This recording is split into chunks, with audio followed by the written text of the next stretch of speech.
Hello students, I am Vijay Kumar Upadhyay and today I will explain you the science of class 6 lesson 2 components of food. Students, इसके पहले lesson 1 में हमने food and it's sources के बारे में पढ़ा था, जिसमें हम बहुत तरीके के खाद्य पदार्थ खाते हैं। हमारे इंडिया में बहुत तरीके के खाद्य पदार्थ पाए जाते हैं और ये हम प्लांट या एनिमल से प्राप्त करते हैं। आज के लेसन में हम समझेंगे कि हम जो कोई भी खाना खाते हैं, कुछ भी अगर हम खाना खाते हैं तो उससे हमारे शरीर को कौन कौन से कंपोनेंट्स मिलते हैं, या हम ये कहें कि खाने में कौन कौन से कंपोनेंट्स होते हैं। आज इसके बारे में हम लोग पढ़ेंगे। स्टूडेंट्स, जो कुछ भी खाना हम खाते हैं उससे हमें कुछ न्यूट्रिएंट्स मिलते हैं, या खाने में जो पोषक तत्व होते हैं उन्हें हम न्यूट्रिएंट्स कहते हैं। और ये होते हैं carbohydrate, fat, protein, vitamin, mineral और रफेज। वाटर भी न्यूट्रिएंट है जिससे हम लोग बाहर से पीते हैं। तो इस तरीके से भोजन से हमें carbohydrate, fat, protein, vitamin, mineral और रफेज मिलता है। इसके बारे में हम लोग पढ़ेंगे इस लेसन में। अब आप लोग लाइन टू लाइन समझिए। In the previous chapter you have learned about the wide variety of food we eat. इसके पहले के चैप्टर में हम लोगों ने ये पढ़ा कि बहुत तरीके के खाने होते हैं जिन्हें हम खाते हैं। In this chapter, we are going to talk about the various components of food and their role in keeping us healthy. और इस लेसन में हम लोग पढ़ेंगे कि खाने में बहुत सारे कंपोनेंट्स क्या होते हैं और उनका हमारे लिए क्या महत्व होता है, वे हमें स्वस्थ रखने में क्या योगदान देते हैं। अब हेडिंग है students, components of food and their functions in the body. Components of food and their functions in the body. The main component of food are carbohydrate, fat, protein, vitamin and minerals. जो खाने के मुख्य component होते हैं हमारे किसी भी खाने के, वो होते हैं कार्बोहाइड्रेट, फैट, प्रोटीन, विटामिन और मिनरल। मतलब हम जो भी खाना खाते हैं, चावल, दाल, रोटी, सब्जी या बाहर से जो भी फास्ट फूड हम खाते हैं, उससे हमें ये nutrients carbohydrate, fat, protein, vitamin और मिनरल मिलते हैं। These components are called nutrients, और इन्हीं कंपोनेंट्स को हम लोग न्यूट्रिएंट्स कहते हैं। Nutrients are essential for good health. हमारे अच्छे स्वास्थ्य के लिए न्यूट्रिएंट्स का बहुत ही महत्व होता है और ये बहुत आवश्यक होते हैं। Roughage and water are also an important part of our diet. हमारे खाने का एक और महत्वपूर्ण हिस्सा रफेज और वाटर होता है। A single food item does not contain all these nutrients. किसी एक भोज्य पदार्थ में ये सभी चीज़ें पर्याप्त मात्रा में नहीं मिलती हैं। Therefore we should eat different types of food items and need to drink a lot of water daily. इसलिए हमें विभिन्न तरीके के भोज्य पदार्थ खाने चाहिए और हमें पानी भी खूब पीना चाहिए। विभिन्न तरीके के भोज्य पदार्थ का मतलब होगा यहाँ स्टूडेंट्स कि जैसे हम लोग चावल, दाल, रोटी, सब्जी, सलाद, मिठाइयाँ, घी और दूसरे फल भी हमें भोजन में लेने चाहिए। बहुत तरीके के खाद्य पदार्थ भोजन में लेने चाहिए और इन सब से हमें सभी न्यूट्रिएंट्स मिलते हैं। अगली हेडिंग है स्टूडेंट्स इसके बगल में, must to know. The chemical substances are components needed by our body for proper growth and functions are called nutrients. ऐसे केमिकल सब्सटेंसेज जो हमारी बॉडी के ग्रोथ के लिए और फंक्शनिंग के लिए, हमें बहुत सारे कार्य करने के लिए आवश्यक होते हैं, उन्हें हम न्यूट्रिएंट्स कहते हैं। Now must to know, the nutrients which provide energy to our body are called carbohydrates. वो न्यूट्रिएंट्स जो हमारे शरीर को एनर्जी देता है उन्हें हम कार्बोहाइड्रेट कहते हैं। अगली हेडिंग है स्टूडेंट्स हमारी कार्बोहाइड्रेट।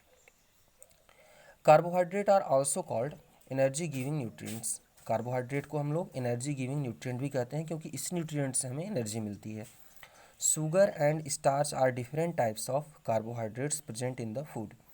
हमारे खाने में स्टार्च और शुगर मतलब मिठाई, हम लोग सब मिठाई खाते हैं तो ये जो मीठा लगता है वो शुगर होता है, और स्टार्च मतलब एक तरह से समझ लीजिए आटा, चावल, जो जितने भी अनाज होते हैं उसमें स्टार्च बहुतायत पाया जाता है, तो ये हमारे खाने के अभिन्न अंग होते हैं। If the carbohydrate are more than what is required by the body, अगर कार्बोहाइड्रेट की हमने आवश्यकता से ज़्यादा ले लिया, खा लिया, जितने हमारे शरीर की आवश्यकता है कार्बोहाइड्रेट लेने की हमने उससे ज़्यादा खा लिया, then the excess carbohydrate are normally stored in the body as fat. तो जो ज़्यादा कार्बोहाइड्रेट होता है वह हमारी बॉडी के अंदर फैट के रूप में स्टोर हो जाता है, चर्बी के रूप में स्टोर हो जाता है। The food like chapatis, rice, potato, bajra, honey, common sugar, wheat juice, etc. are rich in carbohydrate. ये जितने भी ऊपर दिए गए हैं फूड आइटम्स, चपाती, चावल, आलू, स्वीट पोटैटो, बाजरा, हनी, कॉमन शुगर, चीनी, व्हीट जूस, इन सब में कार्बोहाइड्रेट बहुतायत मात्रा में पाया जाता है. Most of the processed food such as burger, pizza, jam, jelly and noodles are rich in carbohydrate. तो ज़्यादातर फूड, फास्ट फूड जो लोग हम मार्केट से हम लोग खाते हैं उसमें भी कार्बोहाइड्रेट की अधिकता होती है. Now share your thoughts. Carbohydrate is good for our body. Carbohydrate हमारे शरीर के लिए बहुत ही आवश्यक होते हैं. But what would happen if too much carbohydrate is eaten. लेकिन क्या होगा यदि हमने आवश्यकता से ज़्यादा कार्बोहाइड्रेट खा लिया. Will it be harmful for our body. क्या यह हमारे लिए नुकसानदेह होगा. Discuss with your teachers and friends. आप अपने टीचर से इस बात को समझिए. तो स्टूडेंट्स, हमारे शरीर के अंदर हमें हर न्यूट्रिएंट्स को एक उचित बैलेंस्ड मात्रा में लेना चाहिए. अगर कोई न्यूट्रिएंट्स ज़्यादा या कम होता है तो हमारे शरीर को नुकसान होता है. जैसे अगर हमने ज़्यादा लगातार कार्बोहाइड्रेट खाना शुरू किया तो हमारी बॉडी में ये कार्बोहाइड्रेट फैट के रूप में स्टोर हो जाएगा और कहीं न कहीं ये हमारे हार्ट और ब्लड वेसल्स को इफ़ेक्ट करेगा. हमारी बॉडी की नॉर्मल फिजियोलॉजी को ये प्रभावित करता है. स्टूडेंट्स, अब हम लोग पेज 17 के बारे में पढ़ेंगे. सबसे ऊपर टाइम्स लिखा है. Test for carbohydrate starch present in the food. जो हमारे खाने में कार्बोहाइड्रेट होता है हम उसको कैसे टेस्ट करेंगे, कैसे हम जानेंगे. स्टूडेंट्स, जो हमारे फूड आइटम में कार्बोहाइड्रेट होता है हम उसकी टेस्टिंग कैसे करते हैं. तो इसका टेस्ट हम लोग इस तरीके से करते हैं कि हम लोग कोई भी खाद्य पदार्थ लेते हैं जिसमें स्टार्च बहुतायत पाया जाता है. जैसे मान लो गेहूं का आटा या मैदा.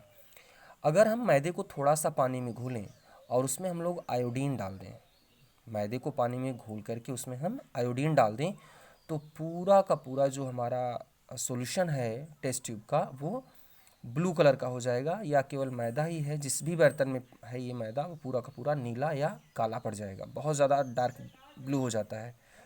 कार्बोहाइड्रेट के अलावा कोई भी दूसरा न्यूट्रिएंट आयोडीन मिलाने पर ब्लू कलर नहीं देता है. अब स्टूडेंट्स, हम लोग test for carbohydrate starch present in food को समझेंगे.